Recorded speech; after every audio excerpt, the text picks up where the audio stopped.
भारी वाटलं. आणि दुसरी गोष्ट म्हणजे जेव्हा निक्कीचा जो निर्णय होता कालच्या कॉईनच्या टास्क मधला, की बाबा यांचा बॉक्स तुटलेला आहे आणि मी यांचे कॉईन ग्राह्य धरले जात नाहीत वगैरे, मी निर्णय घेते. संचालक होती ना ती. पण तितकीच म्हणजे कॉपी केली जान्हवीने. जान्हवीने पण बॉक्स तोडला त्यांचा, कॉईन वगैरे सगळे फेकून दिले.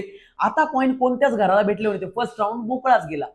जर कॉईन जमा करून तुम्हाला तिथून राशन मिळणार आहे आणि तुम्ही जर एकमेकांसोबत राहून सगळ्या गोष्टी जर एवढ्या स्ट्रॅटेजीचा गेमचा वगैरे विचार करताय, मग हा पण विचार करा ना की यार कॉईन सगळेच जण जमा करू जास्त, घरात राशन येणार आहे, मग तुम्हाला त्या गोष्टीसाठी धावपळ करावी नाही लागणार किंवा अन्न लपवून नाही ठेवावं लागणार किंवा कुणी कांदे लपवतोय, कुणी अंडे लपवतोय, कुणी काय लपवतोय. ह्या गोष्टीची मारामार झाली नसती, सर्वांना पाहिजे तेवढं अन्न भेटलं असतं. जर यांनी राशनचा विचार केला असता, टॉयलेट बाथरूमचा विचार केला असता, बेड, म्हणजे खूप काही गोष्टी झाल्या असतात. जर तुम्ही स्टँड घेताय एका गोष्टीसाठी, ह्या गोष्टीसाठी पण तुम्ही स्टँड राहा ना अरबाज सोबत.